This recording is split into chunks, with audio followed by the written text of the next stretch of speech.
Maria, an undocumented, 24-year-old mother of three from Guatemala, showed up at the Martin County Jail earlier this year to voluntarily pay a $150 traffic fine. Instead, she wound up handcuffed and thrown into jail. And even though she paid a $750 bond to leave the facility, Martin County Jail officials kept her money and kept her behind bars until Immigration and Customs Enforcement agents arrived and took her away. Now she's stuck in a cell at the Broward Transitional Center, a privately run Pompano Beach detention center for low-level detainees being deported despite having either committed low-level, non-violent offenses like traffic violations or no crimes whatsoever. She gets to see her children only once a week. And she told New Times in a phone call from the detention center that one of her children, who is 9 years old, was at one point held in federal custody. The child was so traumatized by the experience that she now fears even visiting her mother and possibly being detained again. They give me 60 to 90 minutes one time a week with my kids, Maria told New Times. Imagine. I am their mother. That is very little time. They cry. They sob. Mommy, vamos, they say. The 9-year-old is scared she will be detained. She comes to visit me, but she is waiting to be arrested.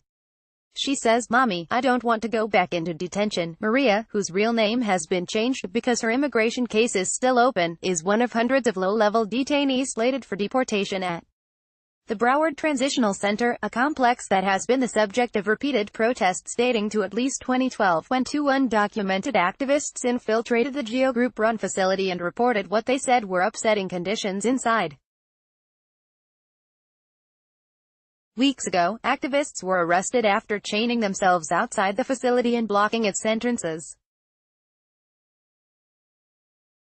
Earlier this year, New Times reported on Mary Caceres, a Jacksonville woman detained at the center despite being issued a valid work visa before ICE arrested her. Maria's story is no less harrowing. Jonathan Arusha, her lawyer with the Legal Aid Service of Broward County, says tales like Maria's prove that even if the Trump administration stops separating families at the border, America's deportation policies still needlessly separate parents from children. He adds that those policies will continue to do so unless the nation's immigration system is overhauled. Following the birth of her oldest child, Maria fled horrid conditions in Guatemala 6 years ago and eventually settled in Chicago, where she had 2 more children. In the meantime, she worked manual labor jobs and was busy applying for legal residency, but Arusha says she missed one of her court dates because she went into labor. She goes into labor and has to stay at the hospital for a couple of days, Arusha says. So she was not able to go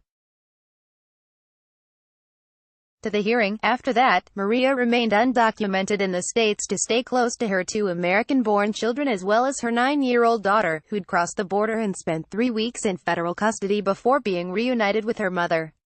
The family eventually moved to Florida. I am not a criminal, Maria told New Times. I have cleaned boats and homes.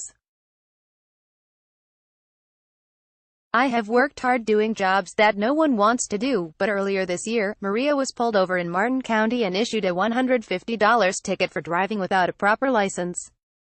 The officers handed her the ticket and let her drive away. She decided on her own to show up to pay the fine. I wanted to make this all right with law, she said. I went to present myself and straighten this out. Instead, Martin County police told her there was a warrant out for her arrest. The officers took her into custody that day, and then, she said, she sat in jail for 7 days.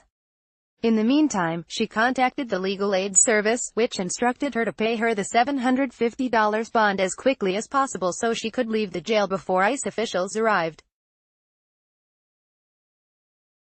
She paid the bond, but astoundingly, Martin County Jail officials kept the money and still kept her behind bars. She says she has paid her bond of $750, which means that there is no longer a lawful basis for her detention, Arusha wrote to jail officials, according to documentation provided to New Times.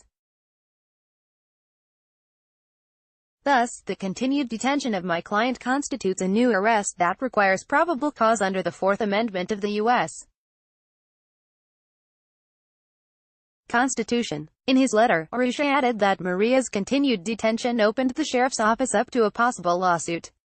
Meanwhile, he wrote, Maria's children were terrified about what has happened to their mother and do not understand why they have been separated from her. Now, Maria says she's trapped at the Broward Transitional Center, with little ability to contact the outside world or take care of her young children, who are staying with their paternal grandmother while Maria awaits her fate. She says some guards are professional, but others have yelled at her, refused to converse with her in Spanish, or played cruel games with detainees, including lying and saying the facility's commissary is out of basic goods like shampoo or soap. They say they are not going to separate families, but that is a lie, Maria told New Times. They do it here. There are many women being kept away from their kids. They think this country is compassionate. They think this is a country of justice, but it is really one of suffering. Charles Strauss contributed to this story.